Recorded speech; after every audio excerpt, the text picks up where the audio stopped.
Please stand for the Pledge of Allegiance. We do not have a flag in this room, so I pledge allegiance to the flag of the United States of America and to the republic for which it stands, one nation, under God, indivisible, with liberty and justice for all. And for the record, the meeting started at 6:30 p.m. We have roll call, please. Mr. Gavin? Here. Ms. Burgess? Here. Vice Chair Wiley? Present. Chair Fernandez? Present. We have a quorum. Thank you. Acknowledgement of board member absentee notifications.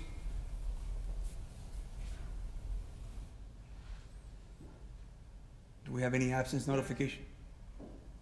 Mr. Brown will not be present tonight.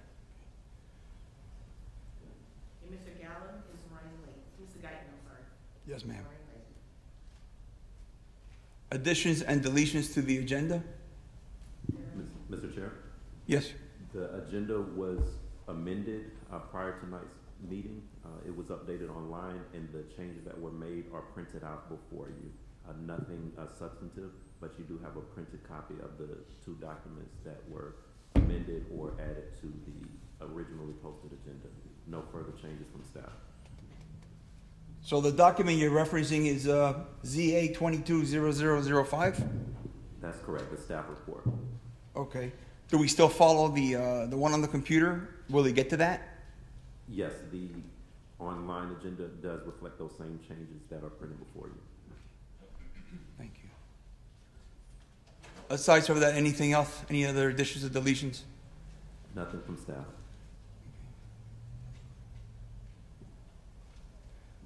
Do I have a motion to approve the agenda as stated? So move. Second.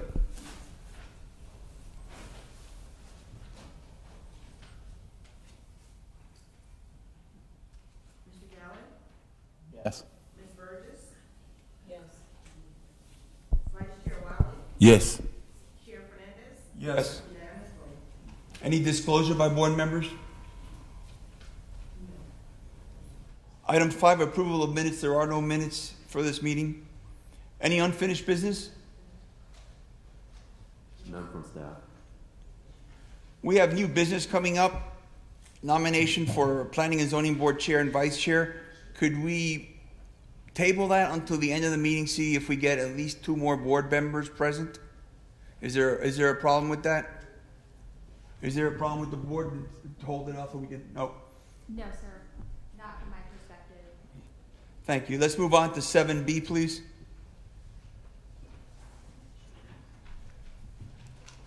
An ordinance of the City Council, City of Riviera Beach, Palm Beach County, Florida, amending City Code Ordinance, Chapter 31, on behalf of the City of Riviera Beach, approving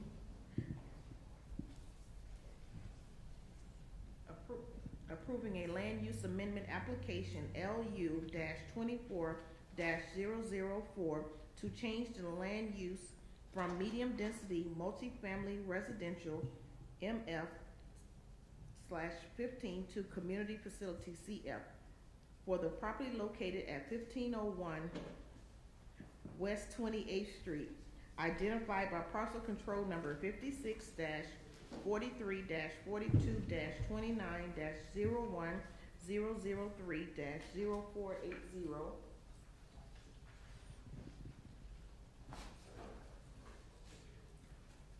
providing applicability, conflict, servability, and codification, and providing for an effective date. The presenter will be Planner Juan Suarez.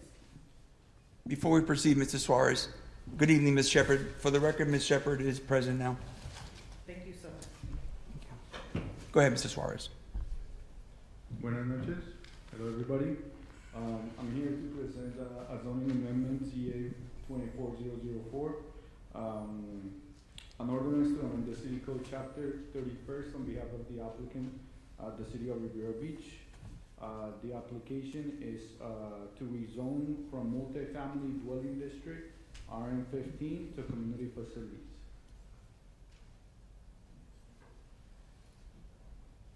So this is the project location.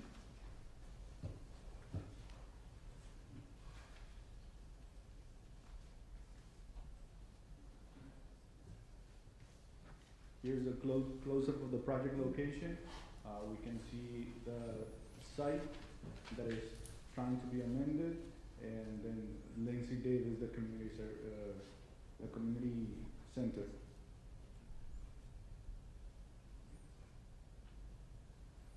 So the background and justification, the subject, the proposed land use and rezoning amendment is allowed to function as an overflow parking to serve the Lindsay Community Center.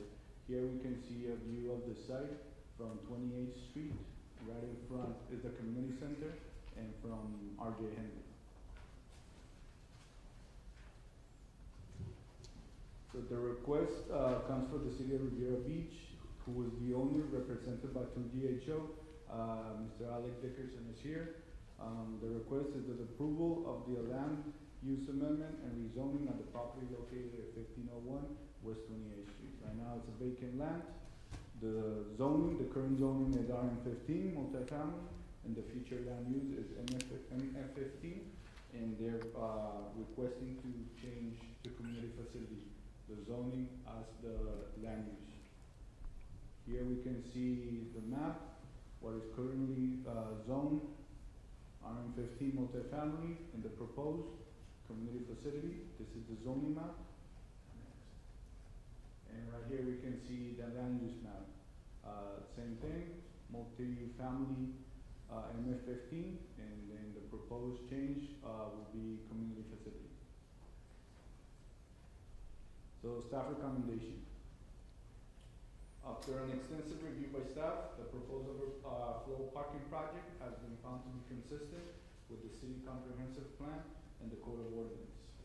City staff recommends the approval of this land use amendment and rezoning application for the Lindsay Davis Senior Community Service overflow parking lot. That will conclude my presentation. Mr. Alex Dickerson from 2GHO is here. He also will have a presentation. Do you guys have any questions? Do you guys want to answer questions right now or at the end of both presentations? Would the board like to request the next presentation and then we have questions? Yes, that's first. Next presentation. Thank you very much. Thank you.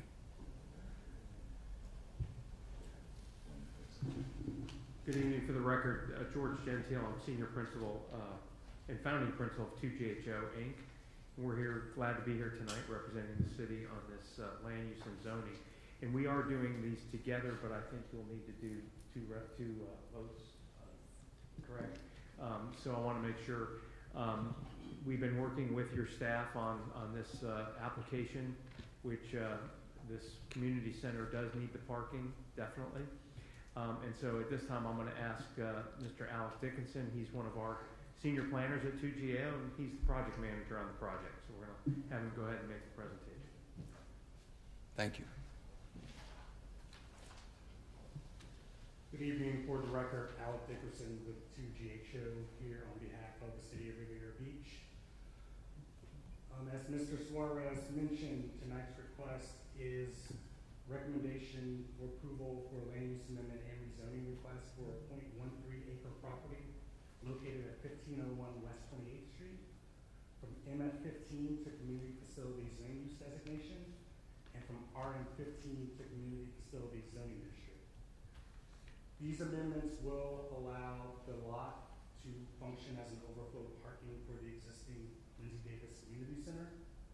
And the amendments are proposed by the city manager's office in conjunction with Riviera Beach Public Works Division, based on feedback from the community center staff as well as residents. Property location, you see the square intersection of West 28th Street and R.J. Henley. We have it highlighted here, and then immediately to the north is the Lindsay Davis Senior Community Center. To the east is the R.J. Henley Christian Community School. Here's just a few images of events that are held throughout the year at Lindsay Davis. As you can see from the photos, there are several people, residents that attend these functions, which proves why we need the additional parking. Here's the existing land use map to the left. As stated, it's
response to residents and community center staff requests by providing additional parking for the existing community center. Future construction will be consistent with the city code, and we have development services staff recommending approval. That concludes the presentation. Thank you. Ms. Shepherd, any questions? Yes, to the gentleman, whoever wanted, I came in late, I did read, but, I think I was over there looking, I do go there consistently to the Lindsay Davis, Center, and I think I read you have 6 parking spaces, is that? Yeah, that is proposed for the overflow parking lot. It's a little over 250 of us in there, and when we have parties or whatever, the police, station is there. I know you said 6 parking spaces, and I think that's what's given on the comprehensive plan for that area. Is that the only area? I mean, it looks a little large to me. Well, when you lay out the site plan with the required landscape buffers and other elements to actually achieve code specified parking spaces, 6 was the maximum 6 was the fit on there. Okay. I do know, however, public works staff as well as the center staff do have alternative solutions to help remedy the issue. I'm not sure when that would be put into effect, but essentially it would be after the construction. How soon will we start the construction? They plan to start in early 2025. Early 2025. Okay, well, it sounds like a good idea. It's much needed in that area. Absolutely. To me, it should have been done a long time ago, because we are jammed in there, and we get more. I was there the other day, we got new seniors over there now. I mean, we're packed in there really, really nice. And it would just be nice, I think the city should go out and look for a few more, pieces of land for, for the seniors to come, because believe it or not, we all drive. And so, it's just a good plan for me. Thank you. Thank you. Mr. Wiley?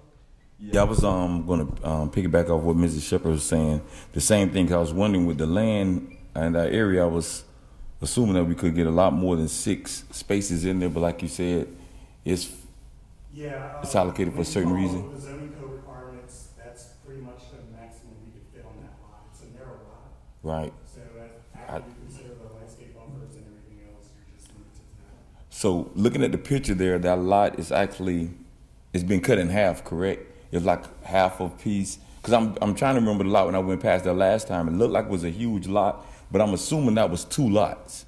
Yes. So it's just actually one that we have. Got it. Got it. So is there anywhere else that will be close in the vicinity that we'll be able to use? Like Mrs. Shepherd says, they have a lot of functions there that we'll be able to utilize, that we'll have adequate parking. Because one thing I'm a big proponent of is having a lot of vehicles parked in the street to where our fire trucks and our first responders can't get through for safety reasons. Is there another place or something close to where we can provide parking for everyone also? Because like she said, if it's 200 people there, they're going to be parking all along the street, and that's going to be an issue for the city. I would have to defer to staff on that one.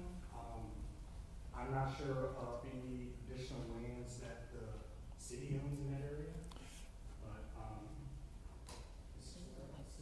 thank you. At the moment, I'm not aware, 100% aware that if the city owns any more property around, Right. that we can utilize for more parking. At the moment, the one that we're using to create more parking. That's the one. But I can always check and get back to you. Yeah, just if possible, because like you said, if we're trying to form a community and bring activities and everything there for everyone, we're definitely going to need parking for that area. All right, thank you. That's all I got. Burgess? I just wanted to go back to the image of the land.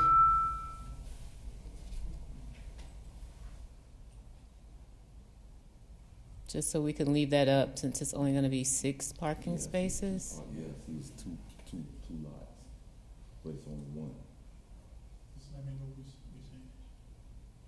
No, the other one. The visual, the first one, the aerial.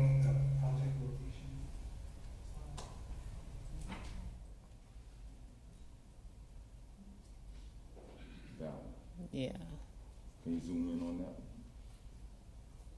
No, we can't. You can't zoom in. I do understand that it looks like a bigger. It looks like a big- property and they Right. can, put way more than 6, but if we follow the zoning codes and like the requirements,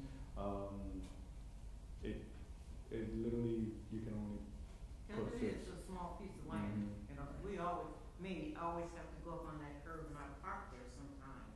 I didn't know it was city owned, but yeah, it is a small lot, but I thought it'd be more cars. As an urban planner, by heart, like, maybe we should find another ways of maybe commuting, other public transportation, that Well, we, they take palm train there also.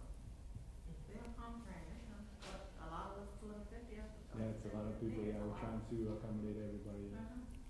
Ms. Burgess? It's also my voting location, so it gets pretty busy when it's voting time as well with the parking. Okay, I mean, I don't have any other questions. Definitely for it because I know that center is a very vital part of the community and definitely needed. So, Mr. Wiley, you have one more question? One more follow-up question with that. What is the parking diagram of that parking lot? How will you have the cars parking in there? Will it be one side, two side, or will they parking from the street? Parking, just so we can get an idea of how they're going to be parked there. Again, George Gentile with GBHO. If you can look up where the Lindsay Davis Senior Community Center is and just start going towards the west, you can see that it'll be similar. There'll be 6 spaces. Actually, there's 6 spaces on each side, and that's a double lot. Right. So if we had 2 lots, we probably could maybe fit 12 spaces. But like they do in the double lot there, but this is a single lot. So we'll have a driveway coming in, which is required to be at a certain width. Right. And then we have parking spaces, parallel parking, 90-degree parking, because that's the most efficient. Right. Okay. And then we have to meet the landscape buffer requirements, the access aprons going out to the road. So you will get 6 in there. I mean, at voting time, you have people come in and out, so that will help. Right. When you're having a community function, it may not be. Maybe there could be some discussion with the RJ Henry Christian Community School, and maybe there could be some overflow parking if they're not there when there's an event going on at that facility. Other than that, there are some vacant parcels probably still in the area, but not much. Got it. Thank you, sir. Yeah. Mr. Gowan? No question. The question I have is, the lot next to the one that you're proposing, is that a vacant lot? Is that city-owned? I'm not sure, sir, but like, It's not. Okay, now, I could see the Lindsay Davis Community Center. Are there any future plans of maybe having a double-decker parking in there? 2 decks? Because that will alleviate most of the problem. You know what I'm talking about, right? 2 decks? You got more than enough on each. I mean, I'm just throwing it out there. Obviously, this is not here for that, but I'm just throwing it out there. And I know that the city manager, this is one of his main projects. Okay. Along with Public Works, but we can definitely bring that to him and recommend some of these changes. I mean, you got enough room there between those 2 lots there to build a nice, decent 2, maybe a 3-level parking for the community center. George just mentioned that the ramping requirement. The ramping requirement would severely restrict the parking for that, and when you go to structured parking, you're looking at about 50,000 a space. Oh, okay. And so the cost of that, I think, would be Cost prohibitive. because you wouldn't get much more because you have to ramp up, and then you have to have the turns to get to the other aisles. So, the site, this is just a very tight area. Shared parking with neighbors is probably one of the best ways to kind of look at it if it's possible. But 6 spaces is another 6 spaces that you don't have now. So I think it's a good solution, and maybe the city would be able to get the other lot. I don't know what the condition of that, what the situation is. If there's no other questions? Mr. Chair, Yes, Ms. Shepherd. and I did want to introduce They got no choice. They have to, and I don't like it because you're interfering with the neighbors. But they do allow us to park there and, you know, for the six spaces, I'm more, gratitude that we're having that because when we come, you know, we come in droves. And, those 6 parking spots I think would be great right now. So I would go with it and wish for more. Yeah. Okay. Do we have a motion to adopt the land use amendment application LU 240004? So move. Second. Mr. Gowan? Yes. Ms. Burgess? Yes. Ms. Shepherd? Yes. Vice Chair Wiley? Yes. Chair Fernandez? Yes. The vote passes unanimous vote. Thank you, gentlemen. We move on to 7C now, please. An ordinance of the City of Riviera Beach. Oh,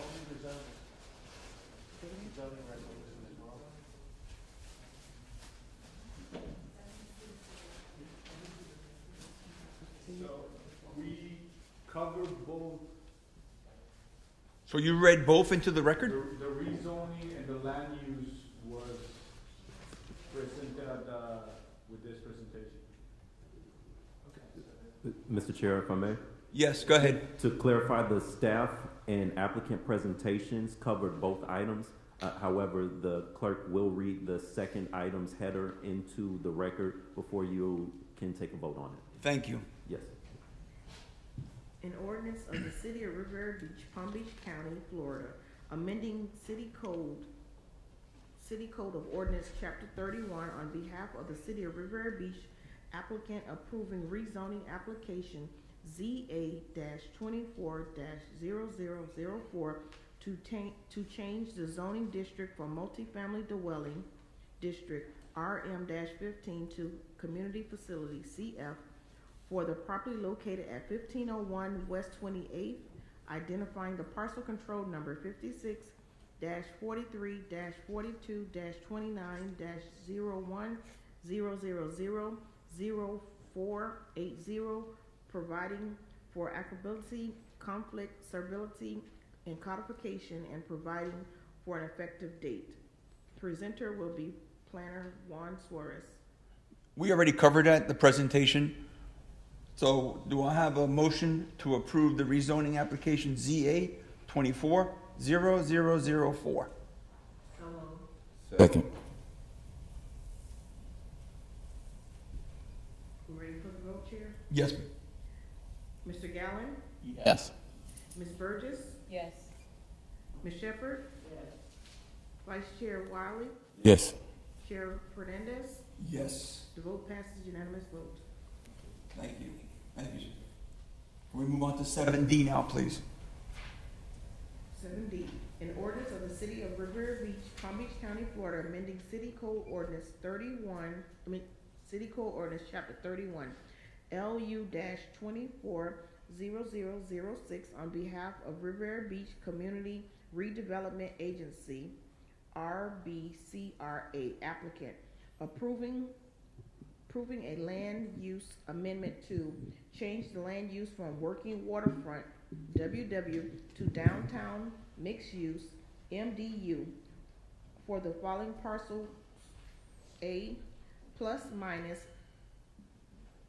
.2072 acres, vacant parcel located at 57 East 12th Street, parcel control number 56-43-42-33 02-000-0160, A plus minus .1614 acres vacant parcel, PCN number, parcel control number 56-43-42-33-02-000-0171 located at 1195 Avenue C in the southern portion of A plus minus 11.7234 acre parcel, A plus minus 2.5 acres parking area. Parcel control number 56 43 42 33 04 010 0010 located at 180 East 13th Street, providing for applicability, conflict, servability, and codification, and providing for an effective date. The presenter will be Principal Planner Kurt Thompson.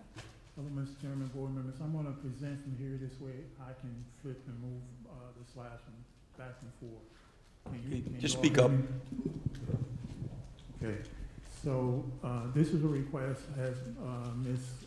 Weathers has said, indicating that this is a very straightforward application. It's to approve a land use amendment application to change the land use from working waterfront to downtown mixed use for the parcels that were previously mentioned by Ms. Weathers.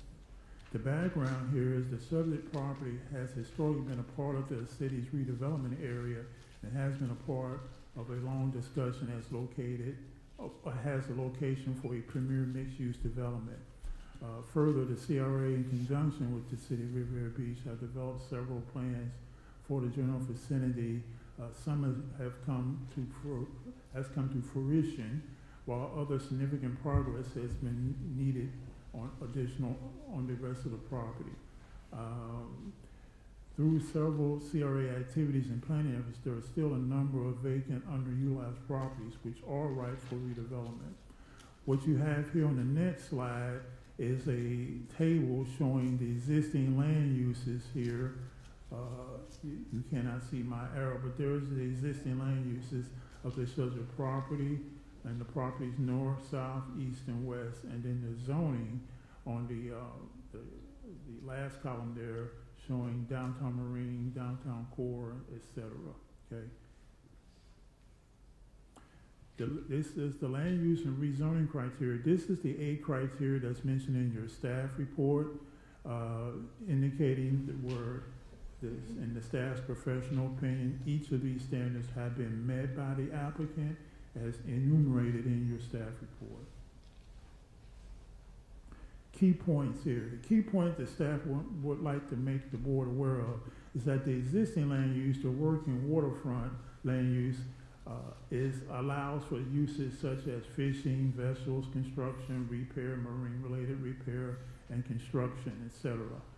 The proposed land use, the downtown mixed use, which is also known as DMU, is a category for a wide range of uses, including retail, commercial, residential, restaurant, entertainment, civic parks, marinas, and boardwalks. As you can see, this, and I have a couple of slides here coming up that will better illustrate that for you. The CRA's proposal does not create any inconsistencies with the city's adopted comprehensive plan.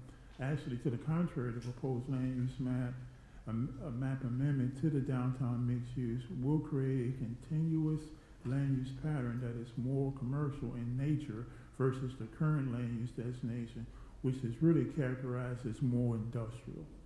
And let me move forward here. This is the map I was speaking of. The existing future land use you will see here in the yellow is, and at the bottom there you see WW, which is working waterfront. That's the current land use for the subject site. You also see just north of that, an area that I guess is kind of like a light purple shade, which is the downtown mixed use. This second slide here indicates the future land use change if you decide to approve it. So really, this slide and the previous slide, this is the case right here. This is the existing future land use of working waterfront, and this is the proposed future land use of downtown mixed use, which is in sync and congruent with the properties to the north there. Okay, that's all would be in purple. The intent here is eventually, and Mr. Scott Evans is here from the CRA, is to allow in the future for future development, mixed-use development, such as a hotel, I think, or some residential uses. I see Scott nods his head. Those types of things. The land use change to downtown mixed use would allow this to occur because it would be more compatible with the future zoning designation, which would be IHC-PUD, or Inlet Harbor Center Plan Unit Development, which is going to be coming down in the future here. You all going to be seeing a lot of activity in terms of future projects that will be coming before the board and ultimately to the city council. So, having said that, the planning and zoning staff has reviewed and recommend that the planning and zoning board recommend to the city council approve the future land use map amendment as requested by the applicant. Simply put, is to go from a land use designation on working waterfront to a land use designation of downtown mixed use. Public notice, staff has not received any communications from the surrounding areas regarding this project, either in support or in opposition to this project. This hearing was properly noticed and according to state law and city regulations. And with that, this concludes staff's presentation. We have here Mr. Alec Dickerson is going to be presenting, and I'm going to cue it up. I ask that you hold your questions until after Mr. Dickerson has made his presentation, and then hopefully most of your questions will have been answered hopefully through these presentations. Let me now switch this.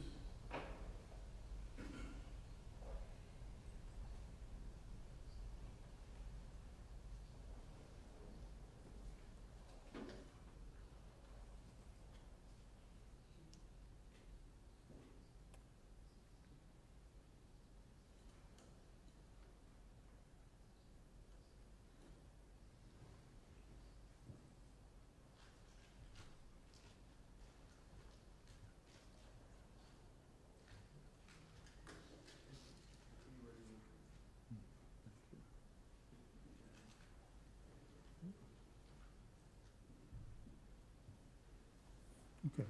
Good evening. Once again, Al Dickerson with 2GHO, here on behalf of the City of Riviera Beach as well as the Riviera Beach CRA.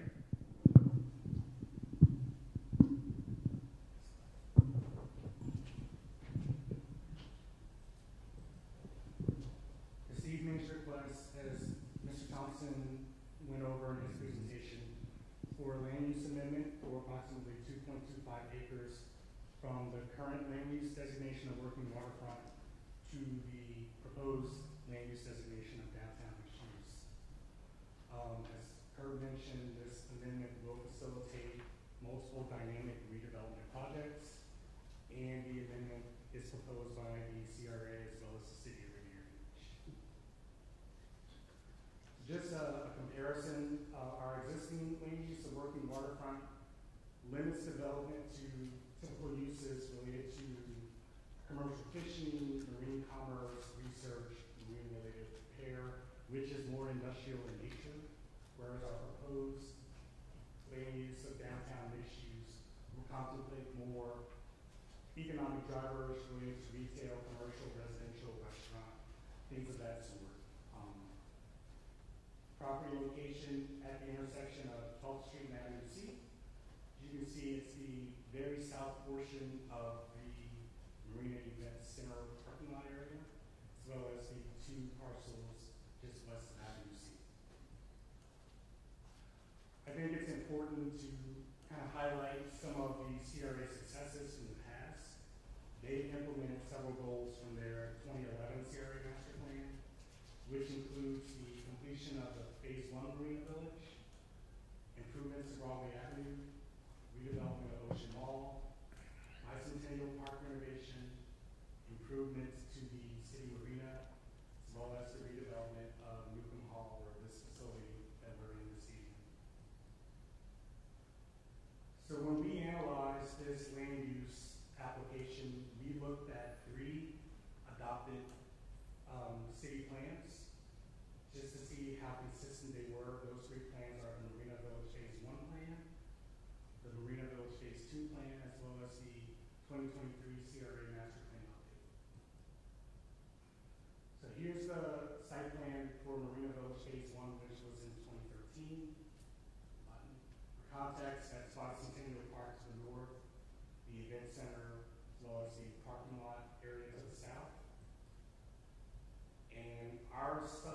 project area was always slated for future development, which is what the CRA is responding to with this request. So Marina Village Phase 1, they sought to maximize public access to water and create a gathering place for Riviera Beach residents have been realized. It also retains flexibility for the CRA to respond to market conditions as well as specific development opportunities, such as the ones that Kurt mentioned that are coming on tonight.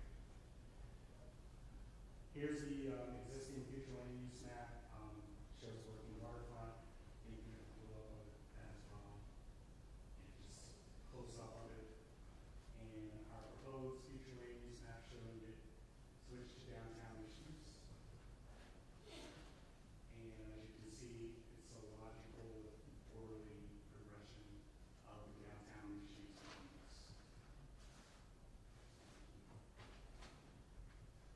The second thing we looked at was the Marina Village Phase 2 plan. That built upon the success of the Marina Village Phase 1 with mixed-use plans to include waterfront restaurants, entertainment, hotels, retail, and office development, as well as parking garages. And once again, our project area contemplated hotel and parking garage, as well as affordable housing, another possible parking garage. Again, those plans will be detailed in site-specific development applications.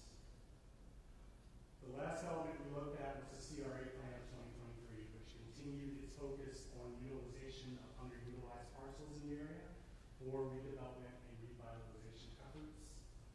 Its vision for Bicentennial Park and Marina Village area is to create a vibrant mixed-use regional waterfront destination centered around the recent public investments in Bicentennial Park and Riviera Beach. And essentially, the CRA needs this land use to meet that goal of the plan that's adopted. So in closing, we're consistent with the comprehensive plan. We are consistent with the initial Marina Village Phase 1 plan, in addition to the adopted CRA Master Plan update and the Marina Village Phase 2 plan. It facilitates logical, orderly development that will aid in the revitalization of the surrounding area, and we do have staff recommendations. Again, George Gentile is here to help assist with any questions, as well as Mr. Scott, as CRA Director. Thank you very much for the presentation, gentlemen. Ms. Shepherd, any questions? I'll be honest with you, I don't know a word of what Mr. Thompson said at this moment. I really know what I have no idea, Mr. Gentile, what we're going on. Maybe you can explain a little bit more, because he won't be doing the whole thing, if you can just talk it to the mic and explain it to me. You have two documents that developments have to follow. The most critical one in the city of Riviera Beach, as in every other city in the county, is the comprehensive plan. Okay. So before you can change zoning and get land development plans approved, as you saw that concept plan, because you're not voting on that site plan tonight. That'll be coming to you, whatever form it comes into, but that's the concept. You have to change because your comprehensive plan is not consistent for the redevelopment of that area, which was anticipated for the Marina District area here. So wait a minute. So you're changing the land use designation from working waterfront, which allowed more, the facilities to the south, you have boat repairs, you have more non-commercial, general commercial type uses. So in order to put shops, residential, and mix the uses, we had to change from working waterfront to the Downtown. downtown mixed use, I'm sorry.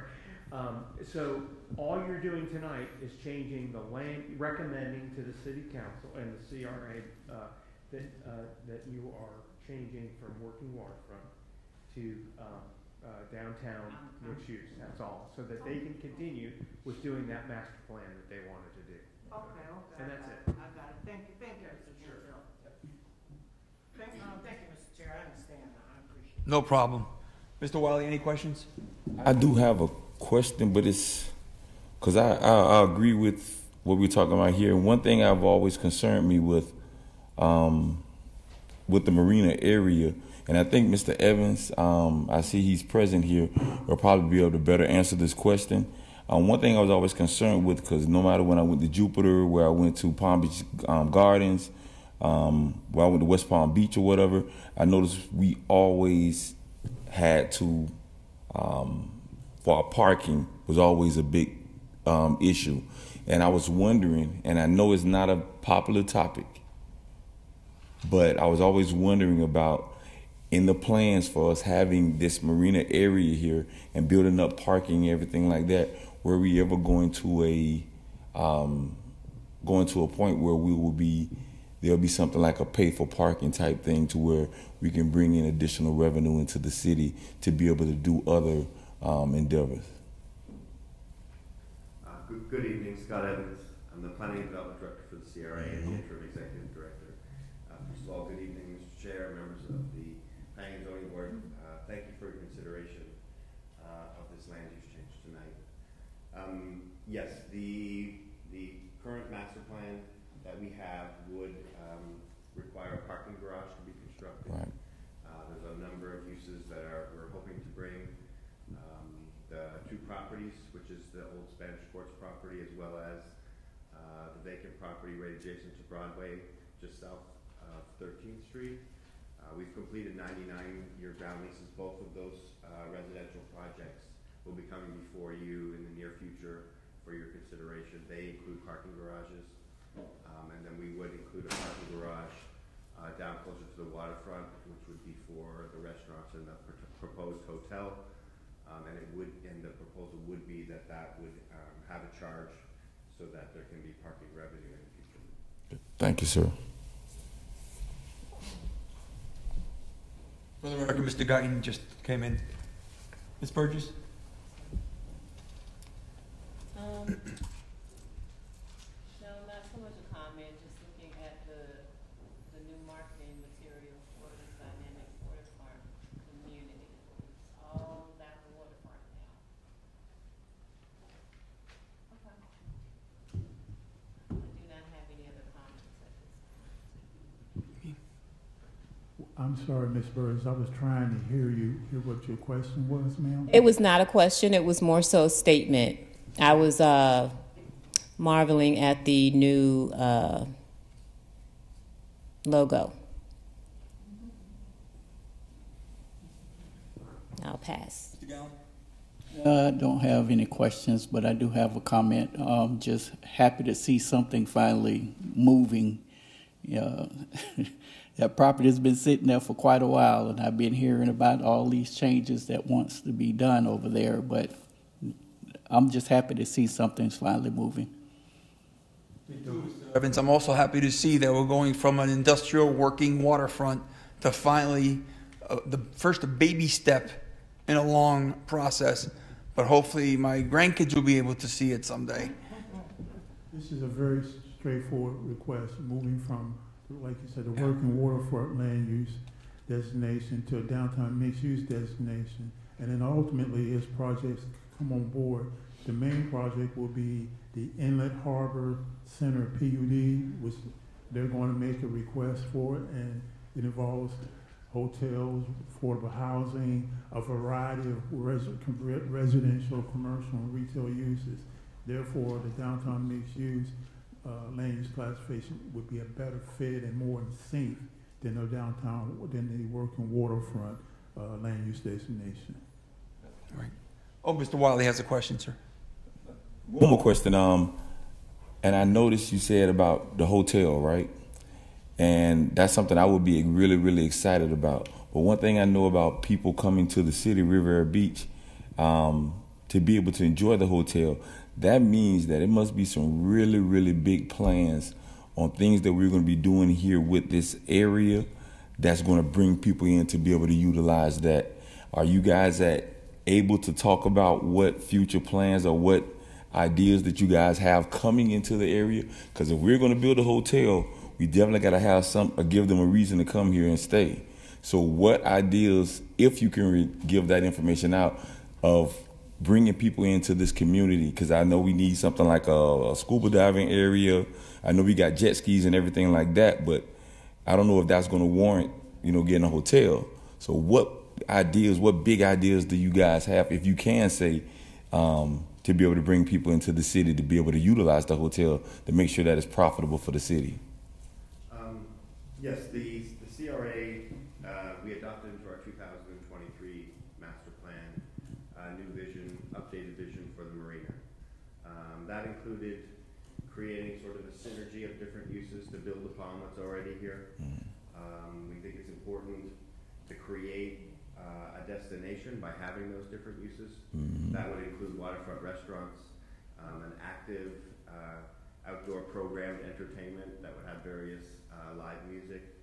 And then in addition to that would be the hotel, possibly some residential uses. Those are sort of in discussions. But the parking garage, hotel, waterfront restaurants, and an expanded entertainment offerings to attract more people to the area. That's the core of what we're continuing to pursue for the area. Okay, because like I said, I'm a little excited. And I'm with the chair here to where, hopefully it'll be something that the grandkids will be able to enjoy. But I would like to see it too before I leave. Mr. Gentile, you're going to be around another 30 years? No, Yeah. Just kidding. So I'm speaking for the grandkids. It is our goal to be before you many times in the future as we bring forward the different elements that we hope to proceed with for all of our grandkids to enjoy. Absolutely. Thank you. Yes, Ms. Shepherd. May I stop one more question? I was over at Spanish Courts today, that area. Now, I see you kind of tearing down something over in that area. What are you clearing it out to get ready to build, or? I just noticed a few changes today. Yes, actually, I was over there this morning also. We have, right now it's the overflow parking area where we direct visitors to Peanut Island to park to try and keep the parking for the event center and the direct usage for fishing, etc., for the marina as clear as possible, and that's been working. I was over there this morning because there's a few at the back there's been a collection of various items that have suddenly showed up, but we're working to have them removed. There's no additional uses back there. Just some items that have been dropped off that we need to get removed. I thought there was a part of the, I did see what you're talking about. Let me go over to the events, where we're at now, the upstairs. That has been vacant, no restaurants, I don't see any vision for it. Maybe you can kind of give us an insight of what's going on, why has it not been rented out? Maybe you can, in my mind, maybe you can clear it up. We have about 3,000 square feet of vacant, undeveloped space directly adjacent to the Rafiki Tiki. Yeah.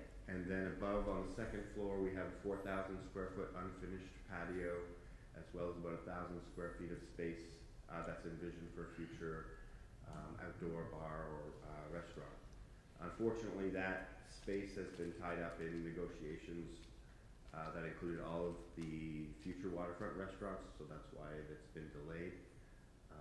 But we're hopeful that when we come forward, we'll have a combined package that would manage, since we're bringing in multiple restaurants, we wanted to make sure that all of the restaurants were coordinated and weren't duplicated by having, but unfortunately that process has taken longer than we would have liked. So unfortunately those spaces in the event center have been vacant during our prolonged discussion with the master developer. Okay, thank you very much. Thank you, Mr. So are you looking to use, no problem, Ms. Shepherd. Are you looking to use the entire space above the second floor here? The second, the western half has been developed already sort of as an outdoor patio space. But the best space, which is the eastern side, which has the waterfront view, unfortunately that was reserved until we found a private operator to lease the space and build it out. Our goal would be that the western portion would be still public, but have greater utilization, because there would be a lot more events and activities going on, both on the east side of the patio in the form of a restaurant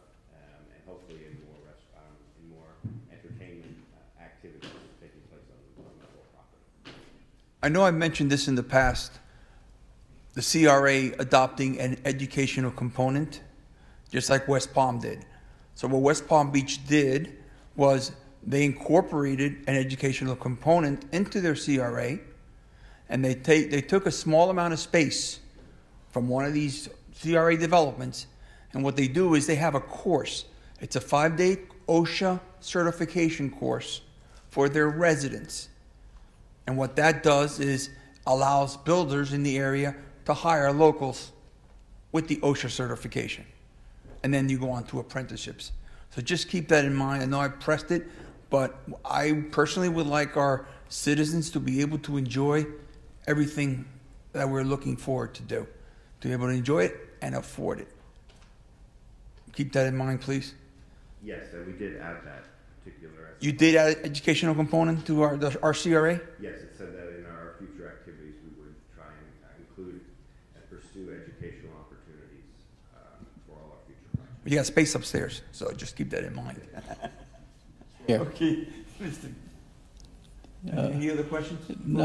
Yes. I don't know if Scott can answer this, but are there any talks of expanding the port to where we can get larger cruise ship in? We have had some discussions with the port. They're not. None of those discussions have included any waterfront expansion. There is a portion between Broadway and Barack Obama Highway between 10th Street and 11th Street that is designated as sort of a light industrial area. It has specific requirements that if you were to develop those properties, that the side of the street that faces 11th Street is required to be constructed with landscape buffers and with office uses. So the discussions with the port have been how can those properties be developed, and we've continued to say, well, whether it's the port or another operator who already works within the port, that the sites are already designated for that type of use, but that whatever use goes there would have to be designed compatible with the city's existing regulations, which require that only that from the view from 11th Street can only be office with landscaping or perhaps some entry parking that would service that office, but no industrial uses could front on 11th Street.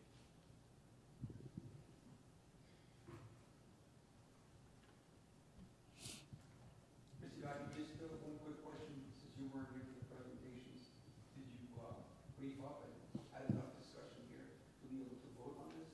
Yes, I've read the items and I'm up to date. But I do have a question out of curiosity, unrelated to what we're dealing with the rezoning and things. That logo, what is that supposed to represent? The logo represents the Sergeant Majorfish. The who? The city went through an extensive rebranding process. I think previously we had the sailfish, which is a different kind of fish, but not one that's really prevalent in the intercoastal waterway. And so the Sergeant Majorfish is one that's prominent underneath the Blue Heron Bridge and in the waters of Riviera Beach. So that's the fish that it represents. It represents a fish. Yes. Okay. That's all I have. I always wondered that. If there's no further questions, do I have a motion to accept land use amendment LU 240006? Second.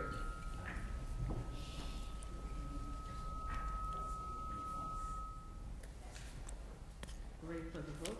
Yes. Mr. Gowan? Yes. Ms. Burgess? Yes. Mr. Guyton? Yes. Ms. Shepherd? Yes. Vice Chair Wiley? Yes. Chair Fernandez? Yes. The vote passes with unanimous vote. Perfect. Moving on to 7E. Mr. Chair, thank you. Thank you, gentlemen. Thank you for all the work. 7E, an ordinance of the City of Riviera Beach, Palm Beach County, Florida, amending the City of Riviera Beach zoning map to approving a rezoning application ZA-23-0005 from Florida Power and Light to rezone the northern plus minus 20 acres of 72.35 acre site addressing as 2400 Port West Boulevard, Riviera Beach, and identified by parcel control number 56-43-42-31-04001-0000 from a recreation and open space RO zoning district to be consistent with utilities future land use map FLU destination in order to facilitate development of a new cellular tower facility providing for conflict, servability, and codification and providing an effective date. We have one public comment card for this item. Thank you. Presenting this will be planner Simone Marseille. Thank you, Ms. Weathers. Would you mind reading the site plan application also? As a presentation will include both. Thank you. A resolution for the City of Riviera Beach, Palm Beach County, Florida, approving site plan application SP-220030 from Florida Power and Light FPL to allow for the construction of a FPL communication tower facility on the northern plus minus 20 acre of 72.35 acre FPL site addresses as 2400 Port West Boulevard, Riviera Beach, identified parcel control number 56-43-42-31-04001-0000, having a utilities future land use FLU destination, providing for conditions of approval and providing for an effective date. Presenting this also will be planner Simone Marseille. Good evening, Mr. Chair, Vice Chair, board members. I'm Simone Marseille, planner, and this evening I'm going to be presenting to you two applications from the applicant Florida Power and Light. Thank you, Mr. Weathers, for reading the items into the record. The application before you is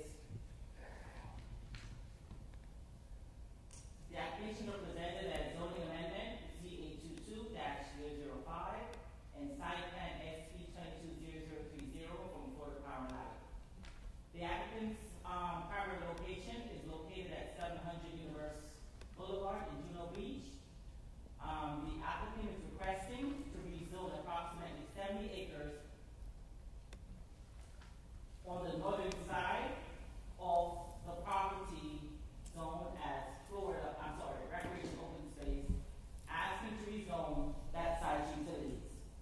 If the rezoning is approved, the applicant will then construct a communication facility with a 300 feet tall tower here in the city of Riviera Beach. A little bit of background about the site. A 400-foot tower previously existed south of the proposed location on the adjacent FPL site. In 2021, that tower collapsed, which resulted in the need for this replacement tower. The new tower is intended to provide service to the city of Riviera Beach and surrounding areas.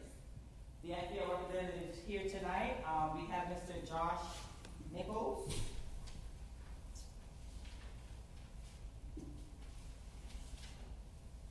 with Schmidt and Nichols, and we also have Mr. Jordan Spurley, who's a project manager. Representatives from FPL include David Gutierrez, the construction manager, and Tim Lewis, senior manager, who will be hearing from later on this evening. Again, the subject site is located at 2400 Port West Boulevard here in Riviera Beach. The subject site is located north of the FPL Physical Distribution Center on Port West Boulevard, east of Military Trail, south of Dr. Martin Luther King Jr. Boulevard, and west of I-95. On the map in front of us, the red outlines the overall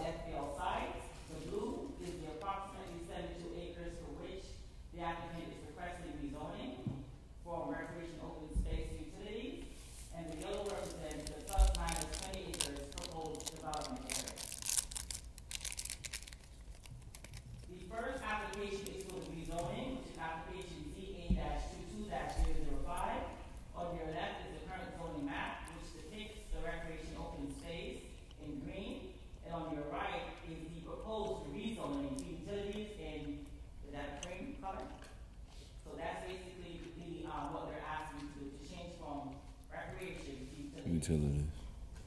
Here is the site plan. I'm sorry, I don't have the picture, but on the right, that small area, that's what's being proposed. The location and the size in comparison to the entire area. This site plan was reviewed and determined sufficient by staff. The next slide, these are proposed elevations. This is what the site looks like currently, facing the south. And with the proposed tower, this is what it would look like, again, facing the south.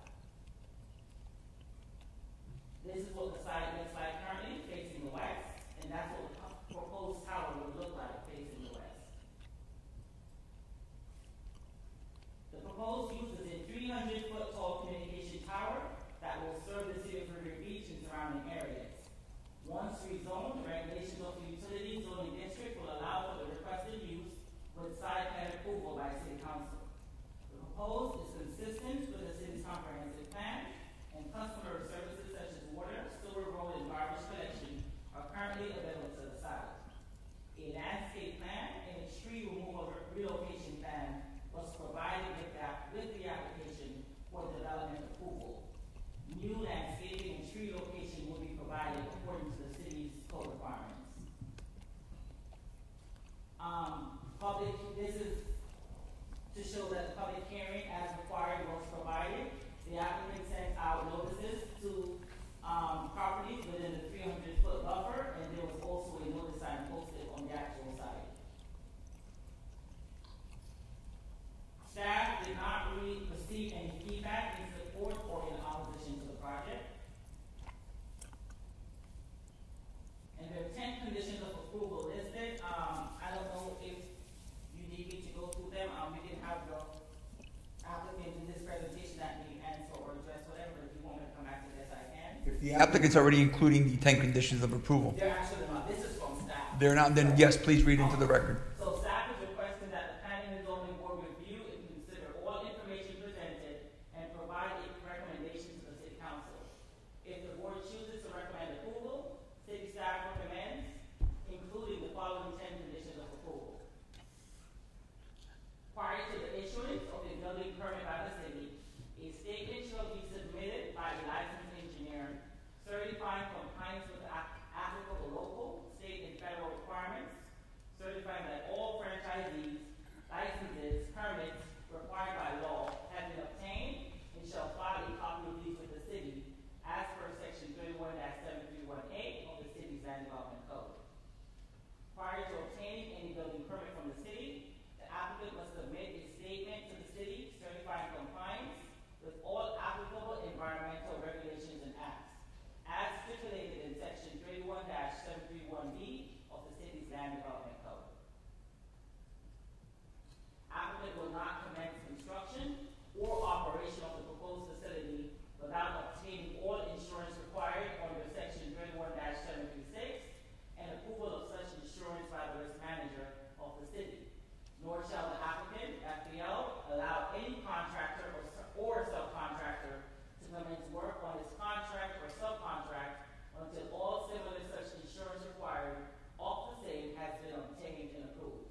Can we hear from the applicant?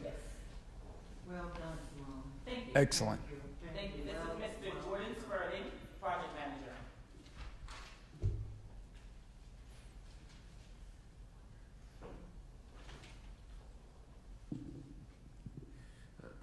Test, okay. Good evening, City Planning and Zoning Board members, Jordan Sperling, and the applicant. Thank you, Simone. Speak into the mic, please. Sorry about that.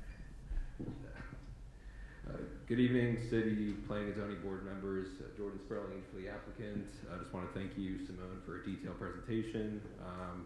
We also have our team here. We got Josh Nichols, David, and Tim with FPL. Should any technical questions arise, and want to give a very brief presentation. Thank you, Kurt.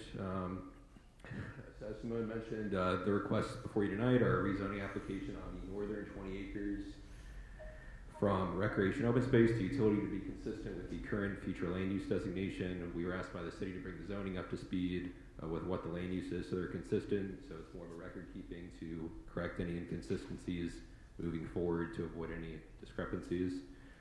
As Simone mentioned, the larger area in red is the overall parcel, about 72 acres on the west side of I-95 and south of Dr. Martin Luther King.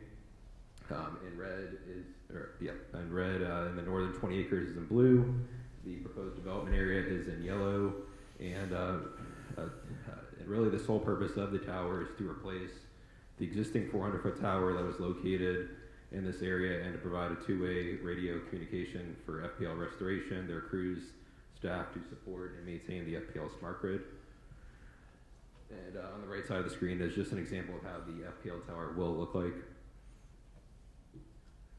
So the big question is, how do we get here? In June of 1993, FPL received approval from the FCC and the city for the existing 400-foot guide tower. You can see that's a picture of how it was at that time.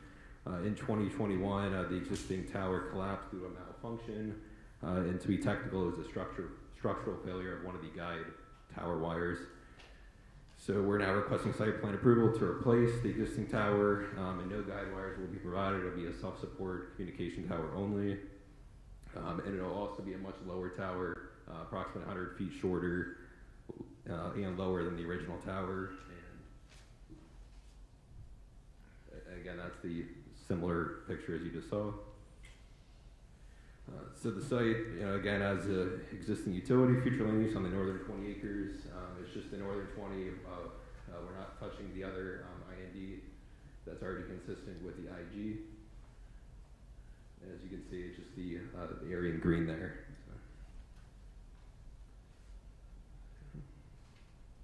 You go to the next slide.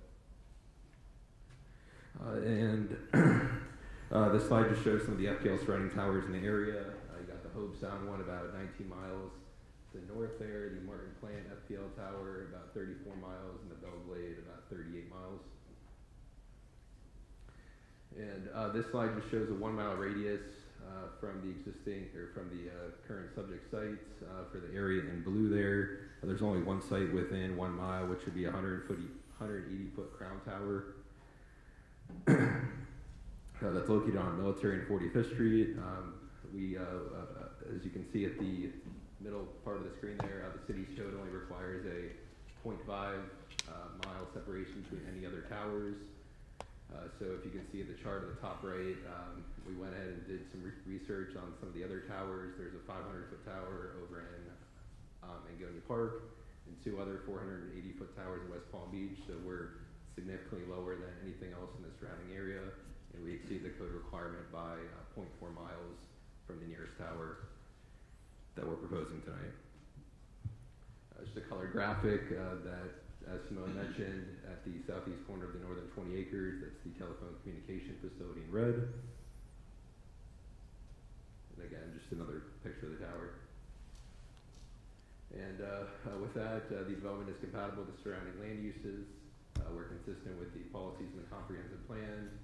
We have our team here. We are happy with the conditions of approval located on pages 9 and 10 of the staff report. And with that, we have our team here to answer any other questions, any technical questions or anything else you need. And look forward to getting the FPL grid back and ready and coming into the city. So appreciate it. But we're gonna have questions. Ms. Shepherd? No, I'm ready to go. Mr. Guyton? Question out of curiosity. This is a cell tower? No, to the applicant. This is a telephone communications tower that's being proposed tonight. Now, is that just for FPNL or do all cells tap into that? Yeah, so the tower is, specifically for FPL to kind of bring their FPL smart grid kind of back up and running due to the existing one that was collapsed a few years ago. So the residents' cell phones won't be tapping into this. Is that what you're saying? They will be benefiting from the, from the frequency exposure and, benefiting from this tower. And we also have St. Louis with Florida Power Night. Just to clarify, the function that we use for the communications we have is primarily two-way radio, which is like walkie-talkies for the crews in the field to get out there and restore your power, make sure that we put the lights on. We have a dispatch center sitting there in the PDC complex itself, which also communicates to the tower to give orders to the crews in the field. We have another facility up on PGA Boulevard that actually is used to control our power plants, and they communicate to the power plants in one in Riviera Beach that helps to provide power. So all those functions are those are the FPL functions that are taking place.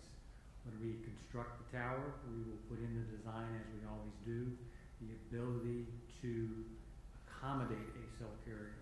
Okay. So if a cell carrier has insufficient coverage in the area, they can approach us about putting their communications on our tower to improve communications for the community if they need it. So we do get approached by the cell carriers Okay. located on our facilities from time to time. Understood. Thank you. That's all I have. Mr. Wells? No questions. Burgess? No questions. Mr. Gallen? No. I have a question.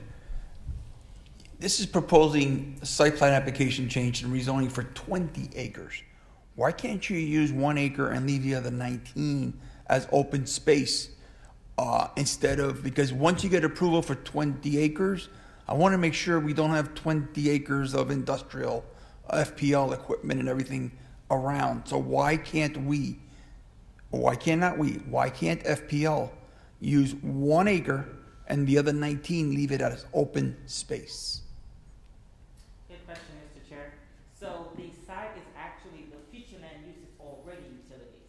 Okay. So what they're proposing to do, the changes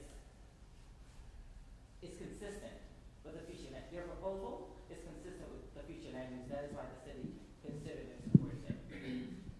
Okay. No, that's a good question. Yeah, because that was my thought process. Although it is zoned for utilities, but we are doing a new land use amendment and a site plan application. And I was just wondering is why can we incorporate just 1 acre for this tower and leave the other 19 as open space with shrubs, trees, etc.? Mr. Guyton? But I've got a follow-up question. I'm sorry. Go ahead. Oh, If I may, Mr. Chairman. can you speak into this mic? We can't hit with something's wrong with that You one. can't hear me better now? Go ahead.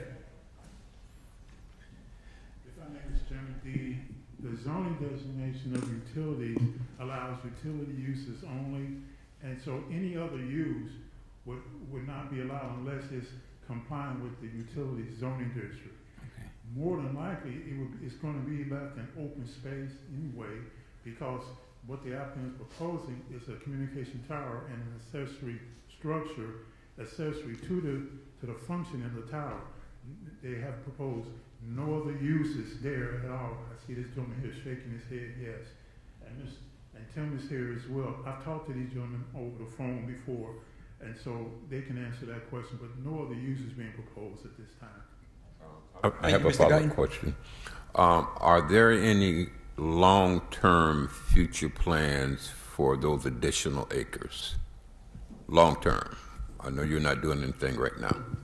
There are not any additional long-term plans for the stated 20 acres. And the other thing you would look at is, although we build the tower and we will construct it specifically to collapse within a small confined area if there were to be something severe, like a Category 5+ hurricane or something like that, heaven forbid.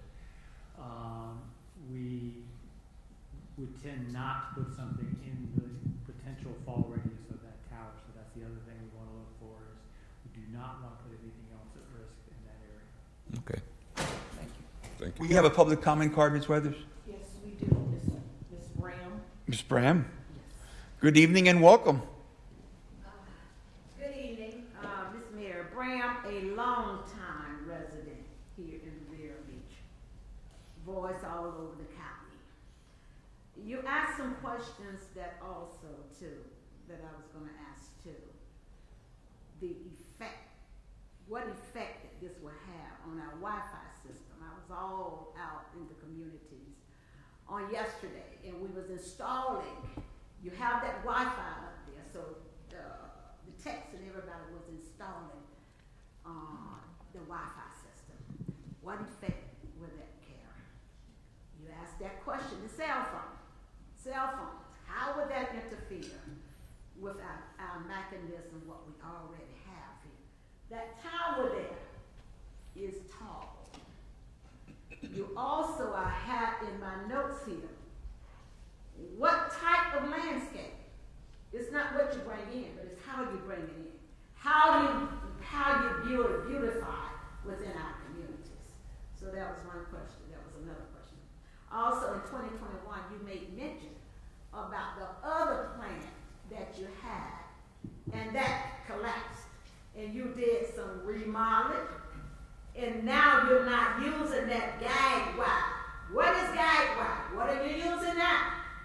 If that failed in 2021, and you said in your presentation that you're not using that now, what type of wire are you using? This is a tall, huge thing here. Are you getting this picture here?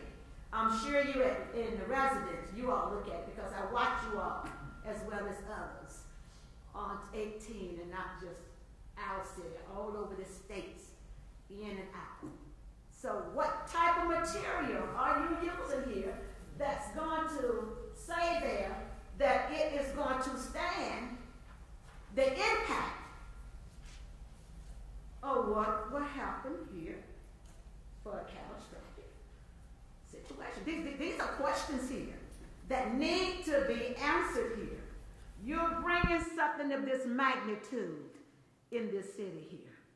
So where do we stand at with this here? It's an 18-month build-out period here. We want to make sure that our I's are dotted and our T's are crossed. And the safety network of this city here is more detrimental.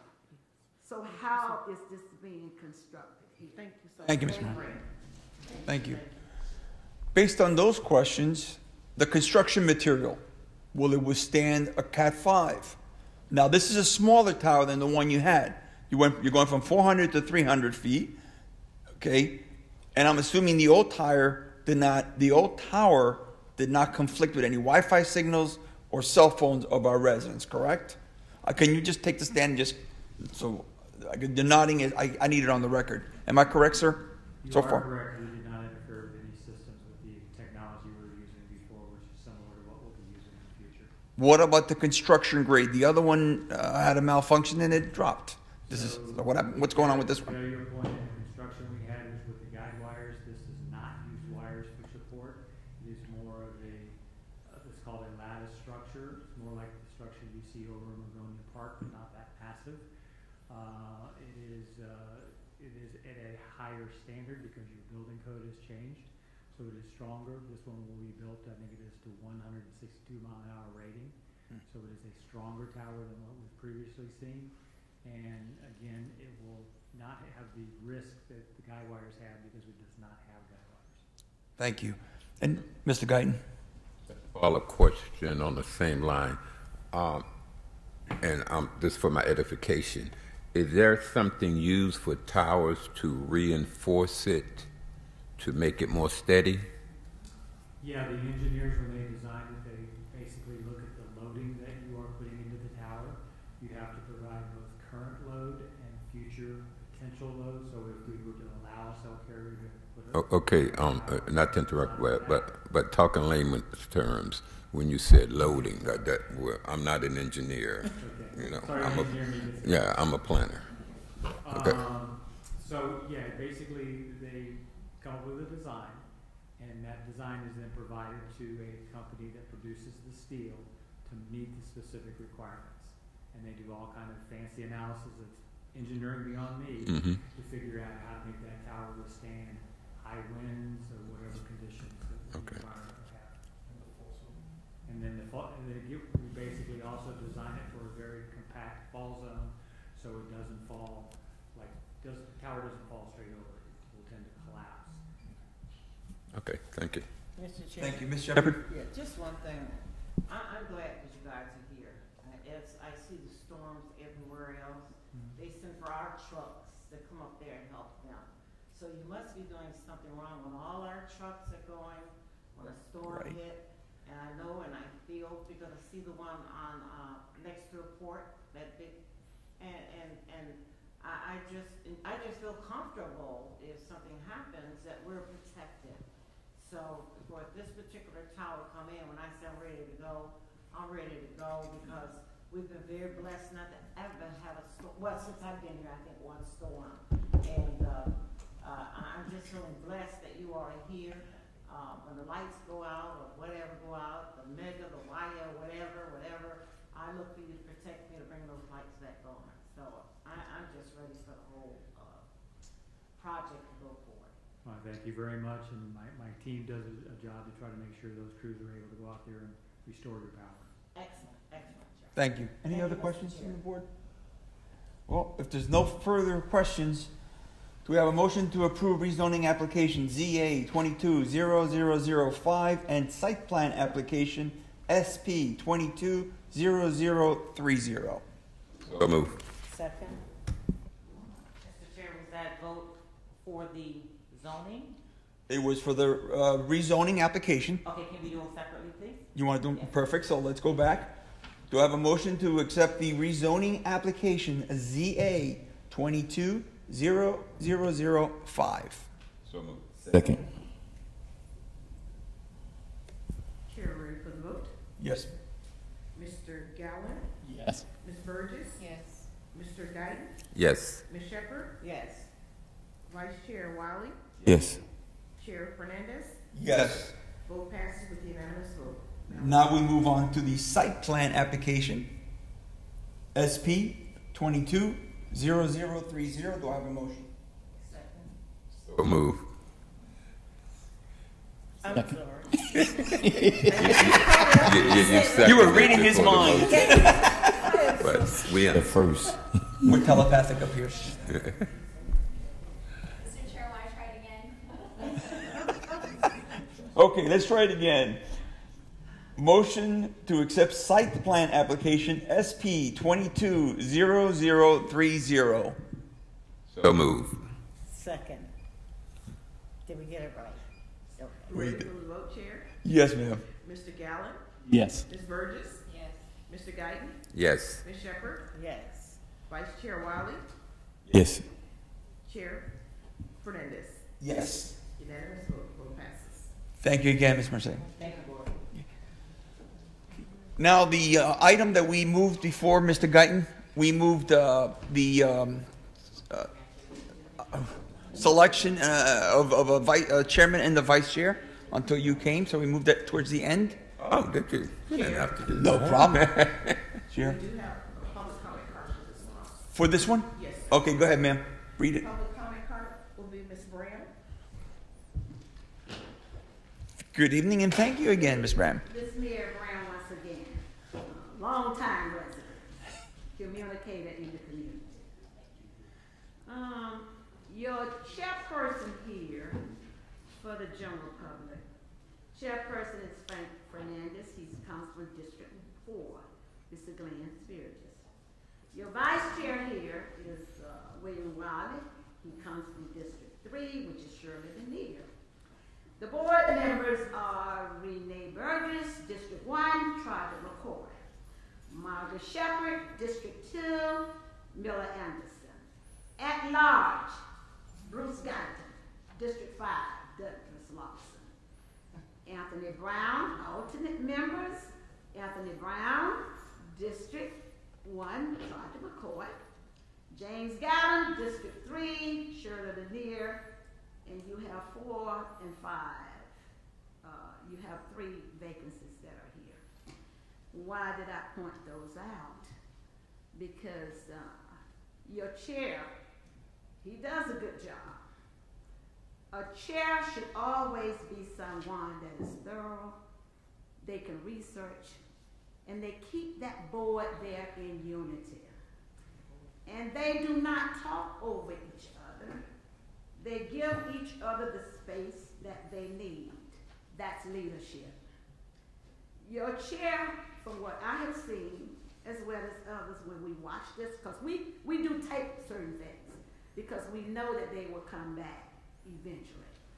But your chair has been a good chair. But you as a board, you all will decide where your chair stands.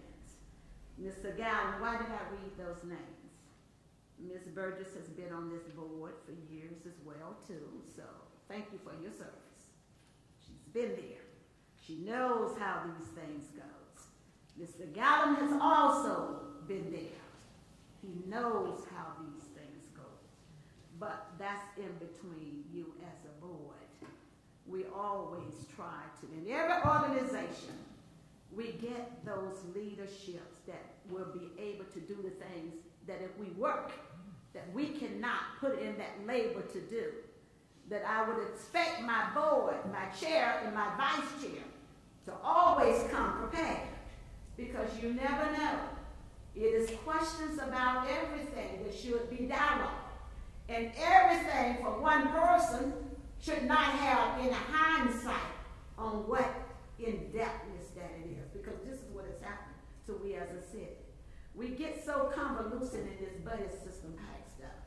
So this is why a lot of our projects and things have fallen. And some we have to go back to readdress. Because it has been things that have been left out. And as far as that mentality stage, we should get out of that.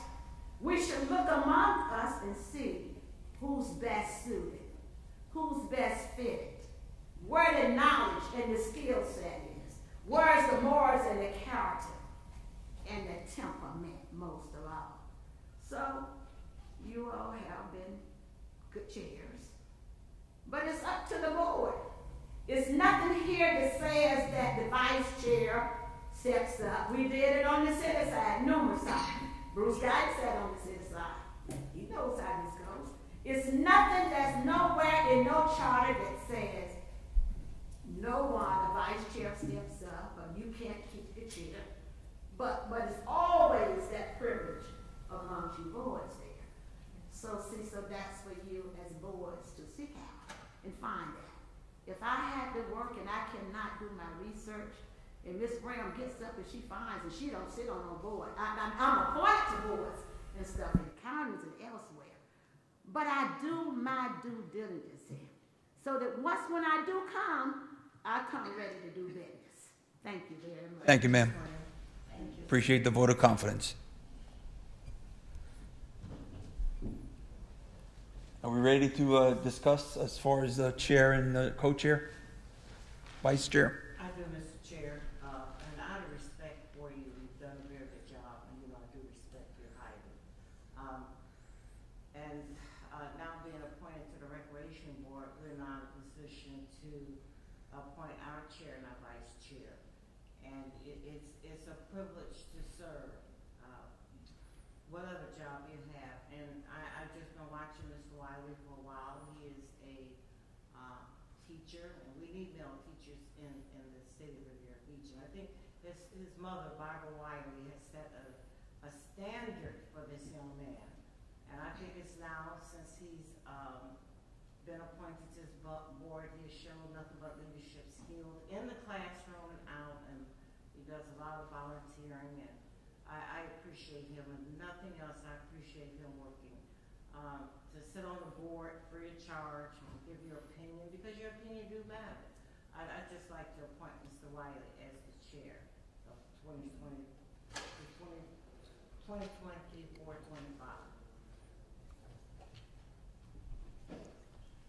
25. I would like to second that.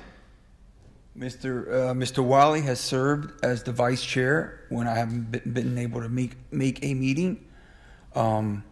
If anybody else has any thoughts on the matter, please let me know. Please let us know. I'm good. So we have a motion from Mr. Wiley by Ms. Shepherd. Are there any other nominations? And is there any other nominations from the days? Mr. Guyton? Any other nominations for chair? No. We have a first, Ms. Shepherd? Yes. Second by myself? Yes. And, Mr. Chair, yes. for this vote, you cannot be the second. You're the chair. Oh. The chair for the Oh, geez. I'll second it. Sorry about that. I'll second Damn, it. jumping already. Mr. Guyton, second? I'll second it. Yes, ma'am. We're ready for the vote, Chair? Yes, ma'am. Mr. Gallen? Yes. Ms. Burgess? Yes.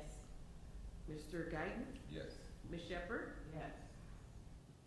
Vice Chair Wiley? Yes. Chair Fernandez?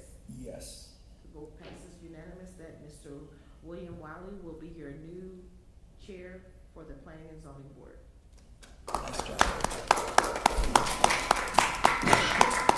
Thank you. Now, for the vice chair, do we have a nomination? Mr. Guyton, Ms. Shepherd, Ms. Burgess, do we have any recommendations for vice chair? I would like to recommend Bruce Guyton.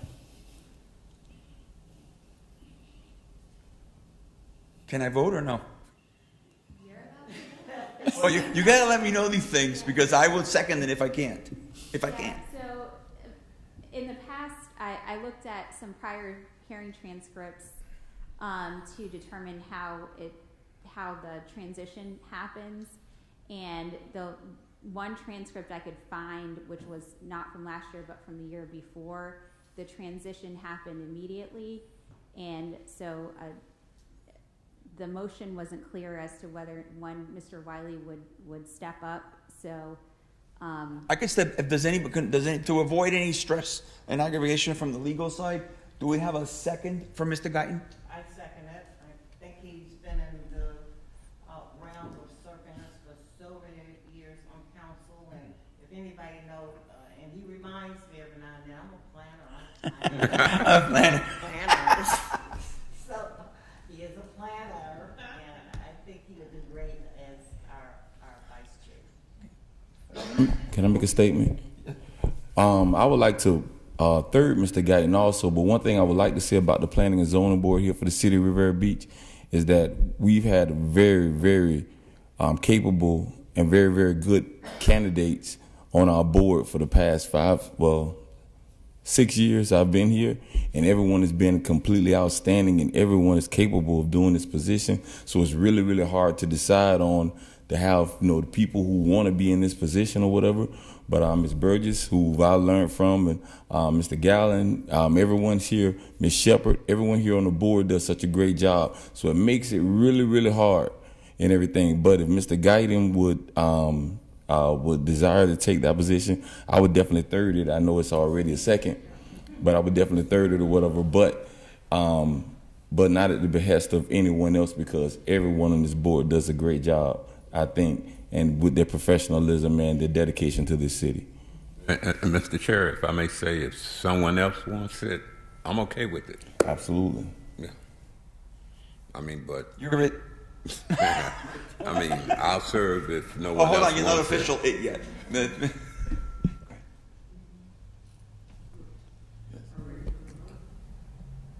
But I will buy Yes, out if someone else wants it. No, you're it. You're it. Think of all the extra bonuses to pay. Get an extra zero.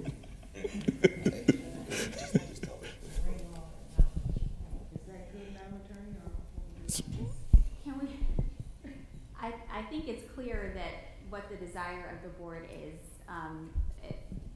I forgot now who had the original motion and the formal second. So Mr. Gallen and Ms. Shepherd, número dos. then I think the record is clear and you can go ahead and call for the vote. Are we ready for the vote? Yes. Mr. Gallen? Yes. Ms. Burgess? Yes. Mr. Guyton? Yes. Ms. Shepherd? Yes. I can vote. Mr. Board Member Fernandez? Yes. Don't take my vote. Chair, Mr. Wiley? Yes. Oh, and I'm so sorry for the record, let me, do I No. address Mr. Mr.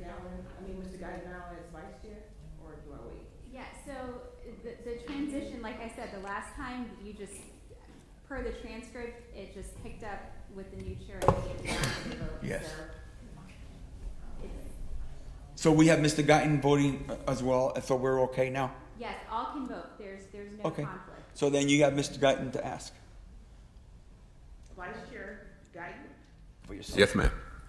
for the vote. Oh, I said yes. Okay. Oh. Is it for, Mr. Guyton as being vice chair? Yes, I did.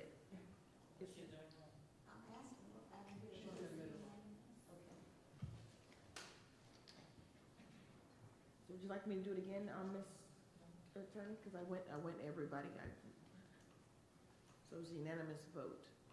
I think all board members voted and the vote was unanimous. Unanimous vote. The vote passes as Mr. Bruce Guyton being the new vice chair for the Planning and Zoning Board. Congratulations.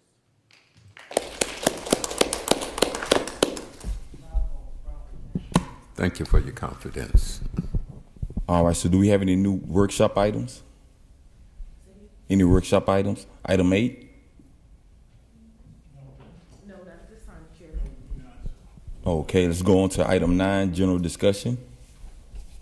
Mr. Chair, Mr. Sermons had to step out, and he did ask that I bring the board's attention to the memorandum that has been attached to the current agenda.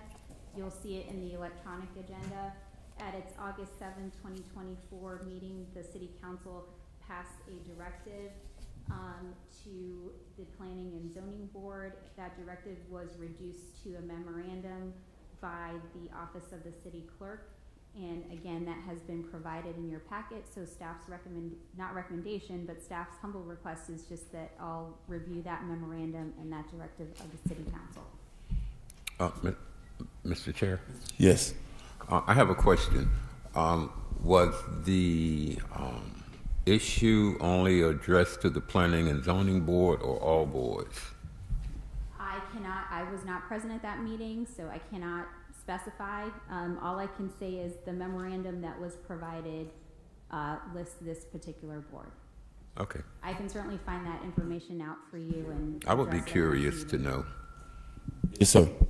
I listened to the city council meeting, and some of the members of city council wanted to address to all advisory boards, and they just designated it only for the Planning and Zoning Board, which I find hard to swallow when it's just aimed at us, especially since it's so generic that during meetings, I'm at a soccer field and somebody does anything and I drop the F-bomb. Oh my God, so I personally have an issue with this memorandum. You cannot, as you well know, and you don't have to go on the record and say it, you can go back to your legal counsel. You can tell her that this cannot be directed to just one board and not the entire advisory board, and it's very generic in its nature. So that's my own personal 2 cents worth. And by the way, in addition, when I'm acting as a citizen and I am not representing this board, only when I'm here, if I'm outside this location, I'm always comport myself with decorum, but you cannot dictate my speech, freedom of speech, as a private citizen.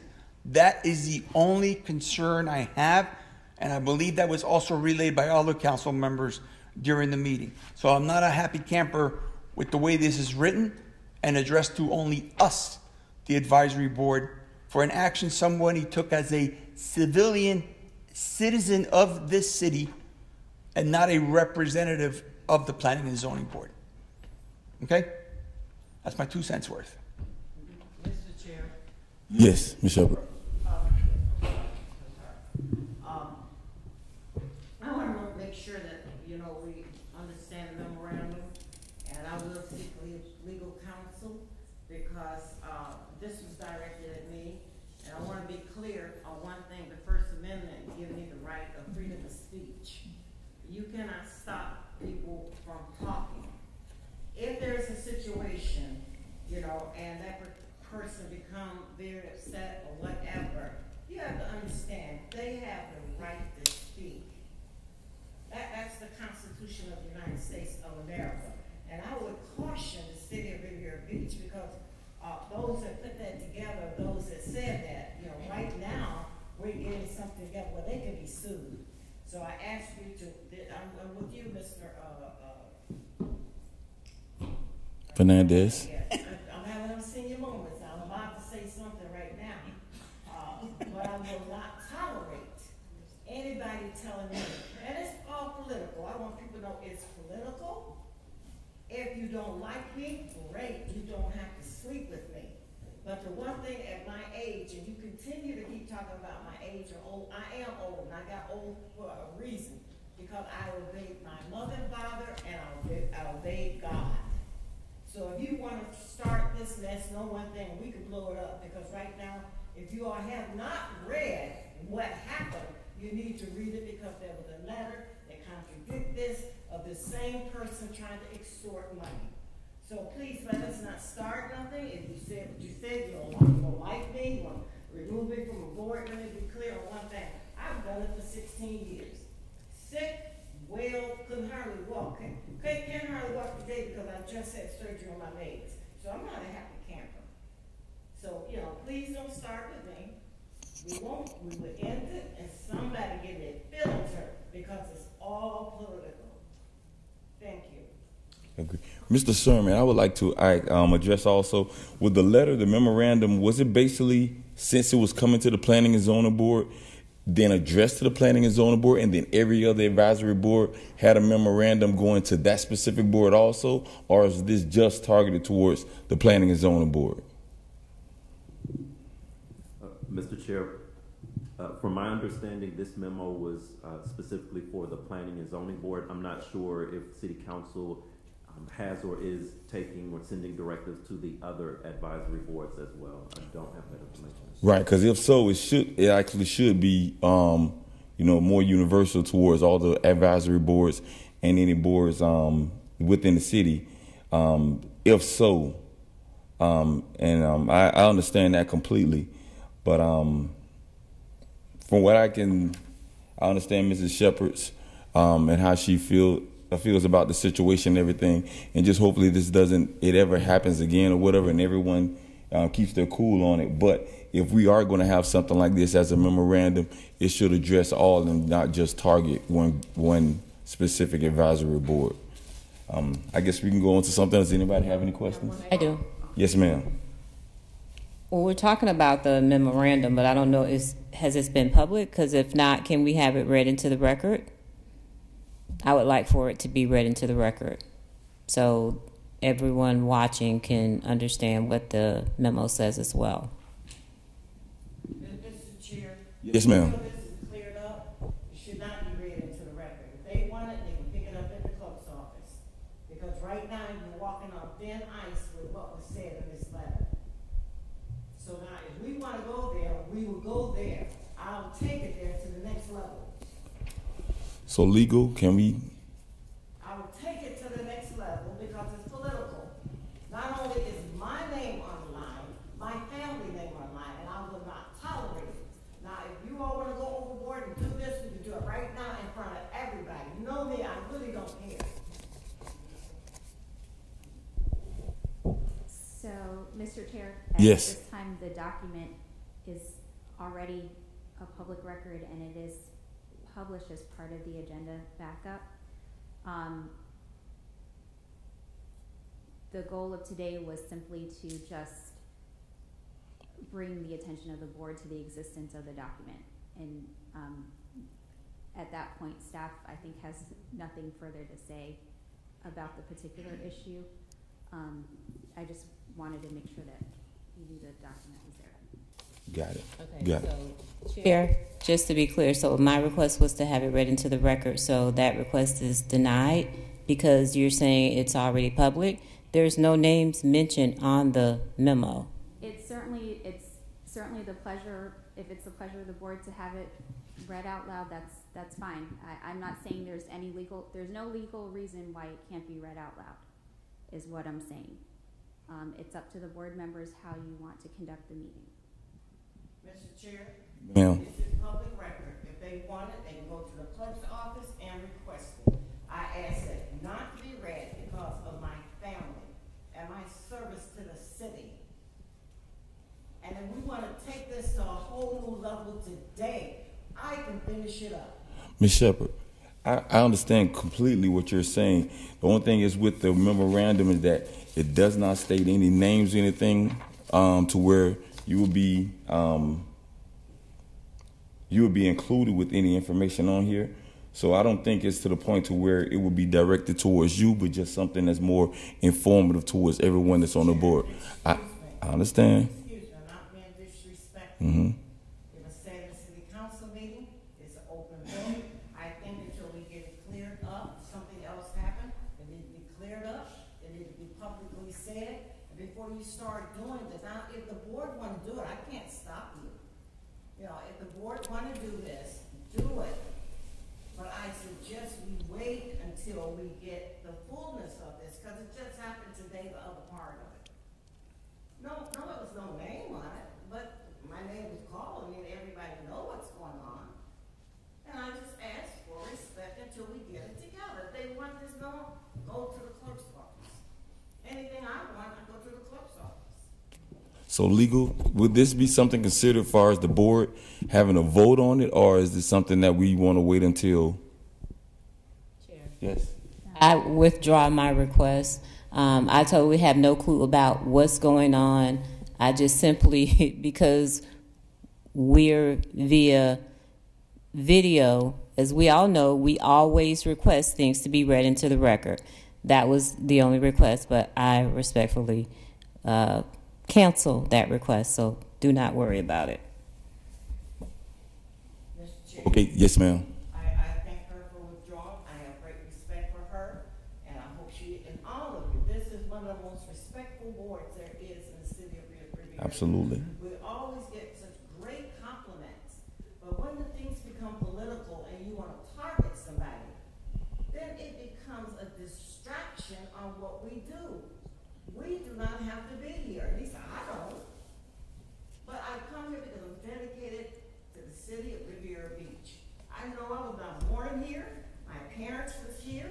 I come here every year as a child. This is my home. Not Detroit where I was born, but my parents were born here. This is my home. And I will be respected like I respect everybody here. Now, if you don't like me, that's great. I'm glad, just another shift in the wind. But don't taint this board. Don't do that. Allow it to play out. Allow legal counsel to go in and get a clearness. Mr. Fernandez said it's so generic. It's up there, but everybody knows.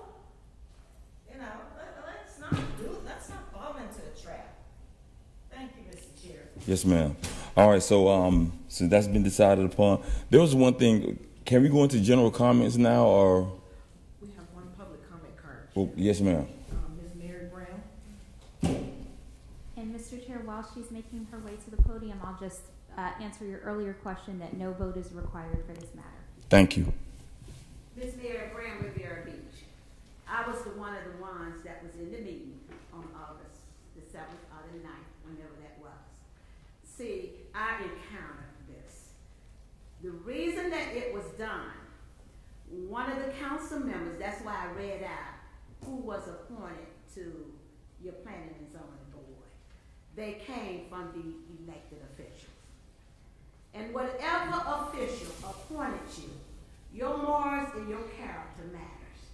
I don't care if Ms. Brown has lived in this city from the day that she was born. My morals and my character allows me to respect each individual, whether we're talking, and who cares whether you like or love me. It does not matter. But the same respect that I will give you, that respect is due toward me. Do unto others as you would have them to do unto you. Ms. Brown doesn't stand up and call people out their names. The tapes, not just that tape, it's other tapes too. Because the word was used at me when I was up speaking. And I'll say it again. Miss Let's not get started here. I'll say it again. This is Miss Shepherd. Miss Shepherd. You are a liar. Miss Shepherd. She is appointed to the board. That's right. Miss- I've been here. Miss Shepherd. She was appointed to the board. So what? So the council people, and Liz Wade is my family. And Liz Wade regretted about you like a dog. that she put her on the board. She's my family. Love those kids. Really? You see, now see, I'm talking. This is why it was done. Bruce, this is why. Really? It doesn't matter whether you appointed to whatever board. It's the way that you conduct yourself. And we can get it on, baby, anytime. Anytime. All right. This is exactly what I'm saying. She interrupted me. And I will blame lawsuits and lawsuits too. So I want you in that bracket too. Do it. I was up talking. I was in the meeting, and this is why Commissioner Kashama Miller said that each volunteer, whether you volunteer as a board, you're volunteers. You can easily be put off. Thank you you. should be able to conduct yourself. Thank you, So Mrs. that same type of behavior. Thank you, Mrs. Brown. Thank you. Thank you. Now, I know you don't want to hear it. Because I don't want it to get any worse. I don't want to get any worse. Mr. Chair, and to the, is this being televised? Yes, ma'am. To the city of Riviera Beach, this is one of the problems. I will not be controlled. I will not have anybody tell me how to vote. I will not have people tell me how to live my life. I will say this, I've been very vocal from the day I got here to the city of Riviera Beach.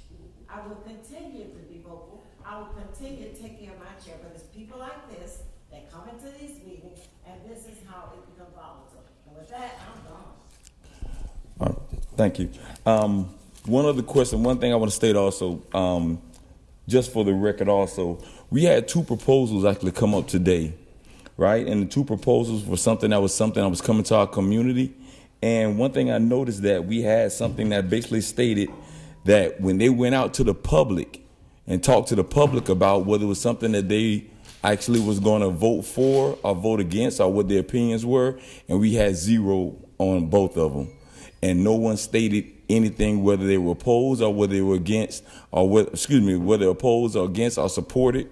And I would like for the community to be able to start to participate a lot more in the things that are happening in our community, because when certain things happen and then people get upset about things happening in our city and then they had no say-so in it because they never participated in the process. So one thing I want to ask the board is that please, anytime we have something going on in our city, please state your opinion, come in to our meetings, state some viewpoints, because it may give us some better ideas of how to handle certain things.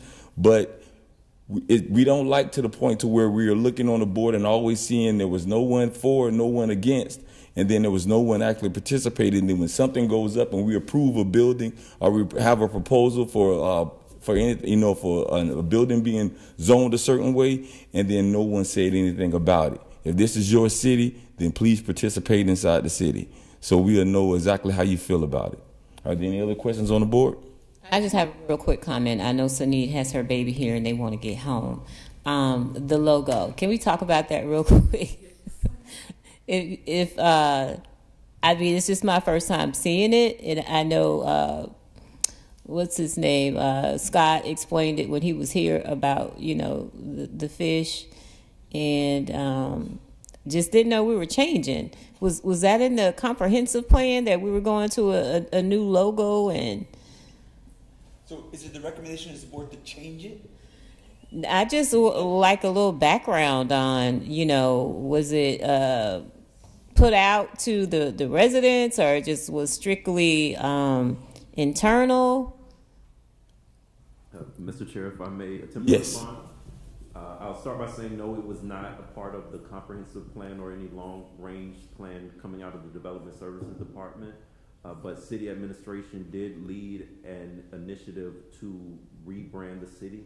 An outside firm was hired, a marketing branding firm was hired, and they worked with the city for over a year, learning the city and conducting interviews of persons in, living in, working for, or interacting with the city on their opinions and thoughts of Riviera Beach. So they collected a lot of data, used that information to develop this new logo. And again, I was a part of some presentations, but I was not involved in any of the committees or the firm that developed it. But it is based on, it is a fish. It is the Sergeant Major fish. And one of the things that was interesting to learn from the firm that did the work was that the Sergeant Major fish is one of the most popular fish in Riviera Beach, around the Blue Heron Bridge and in our waterways. If you look it up, it does have a yellow and blue and stripe pattern. So it is indigenous to this area, and our water, the diving and recreation is a big part of the city, so that went into it. The arch that you see along the spine of the fish is supposed to be reflective of the arch of the Blue Heron Bridge. Of course, the city name, and then see what's beneath the surface to challenge people to come and learn more about Riviera Beach in person, as opposed to what they may hear by hearsay and in the media, but to challenge people to actually come to our city and learn more about it other than what's on the surface. So that's some of the symbolism that I learned that is within the new logo, and I am happy to share everything I know about it. But no, I was not a part of the firm or the exercise, but I did get to sit for the presentation, and that's about as much as I know at the moment, and I'm sure city administration could provide more background information. You explained it well, but I kind of missed the best city to live, work, and play. We don't have to stop saying that. You know? Yes. Can I make a suggestion? Get a refund from that company. This is a picture of the beautiful Command Major fish. It looks nothing like that. Look at that beautiful fish. Oh, that's nice. Look at that. On behalf of the tropical...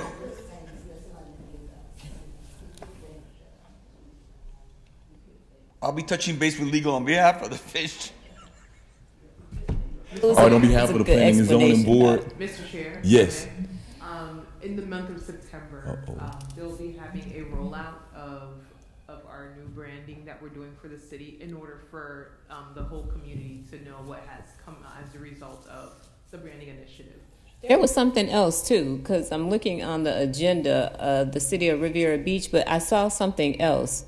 Did that change too? It was another logo, like with the city. It had some words underneath it. Well, it was another one too. So there's like two. I think you were looking at, I think you mentioned it, you kind of noted it when Scott Yes, and it said something on it about the waterfront. So that's the CRA's Oh, current okay. logo, and they'll be changing theirs as well, so it aligns. Gotcha. I see it's on the letterhead too.